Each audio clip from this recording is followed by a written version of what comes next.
I just heard some language here a few moments ago from some of my friends across the aisle where they said, we want the federal census employees to know we're watching you. And I'll be honest with you.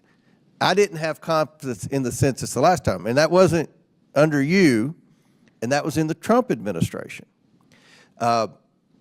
We're trying to determine now whether we're going to have confidence in the census moving forward. And I just think it's very important that every one of those 10,000 employees in the census understand that we're watching the census, and we expect with the technology, with the massive budget you have, with all these federal employees, we expect a better product than what we got in this last census, because this last census was not acceptable. It was political, and we're very disappointed in the Census Bureau. That should be chilling. We are the oversight committee, and our job is to conduct oversight, but it is not to intimidate federal employees, and that's wrong, and we're going to fight it. Good afternoon, everyone. Thank you to Director Santos for your diligence in spending the day with us answering questions about the United States Census. I am proud to represent New Mexico's 1st Congressional District, which includes Albuquerque and 10 counties in central New Mexico. And the United States Census is absolutely essential to my communities, and an accurate count is very essential to my communities because we are tribal communities, we are rural communities, we are low-income communities, and the census is essential for not only capturing, of course, who's there, what their backgrounds are, where they live, but it is absolutely essential for all of the federal services that our communities depend on to survive. Everything from housing programs to food programs to roads, you name it. The United States Census is how we make sure that there is a fair assessment. And as has been noted this morning, the impact during 2020 of having the pandemic happen in the middle was in many ways very catastrophic, not only obviously for the fact that many people got sick, but because it happened at the most critical moment that we were trying to assess what was going on in our communities. I, for one, want to say thank you to all of our census workers out there, not just the enumerators that were hired to go out there and to work with the Fair Count organizations that stepped up to the plate, but to the people who do the hard work behind the scenes. Many people know this about me because I say it almost every time here in the Oversight Committee, but I'm a former OMB employee.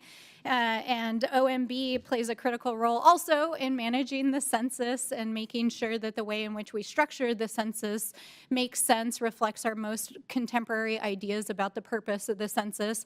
But I think it's important, and I know a number of folks here today have pointed out that the real purpose of the census, which goes back to our founding as a country, goes back to the 14th Amendment of the Constitution, where it states very clearly that, the apportionment of seats in the House of Representatives is based on a count of the whole persons in each state. And we conduct censuses to really just understand where are the humans. There's been some rhetoric here this morning about should we count immigrants, should we count people who are from somewhere else? And, I think it's important to maybe step back and take a moment, because unless you're indigenous, unless your people have lived on this continent for thousands of years, of which we have many, many people, your families are immigrants. And when your people came to this country, whether they came of their own accord or because they were brought here, they were counted because we had censuses. And they appeared in censuses. And for my colleagues across the aisle that don't realize this, I really encourage you, go on your own genealogical journeys, find your ancestors. For me, many of my ancestors are Irish.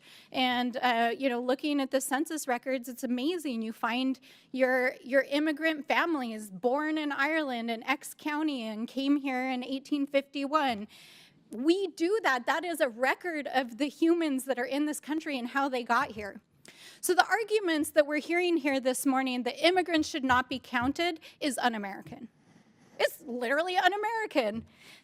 It is really about sowing a narrative, a political narrative that is being propagated for political reasons. We know that in the wake of this election, Donald Trump has promised that he wants to do a mass deportation scheme. During his last presidency, he tried to force federal workers in the United States Census to add a question about citizenship that was not for the purposes of just good government and making sure that folks would, be counted. It was for the purpose that people could be identified and targeted should they actually carry out some of their more nefarious mass deportation schemes.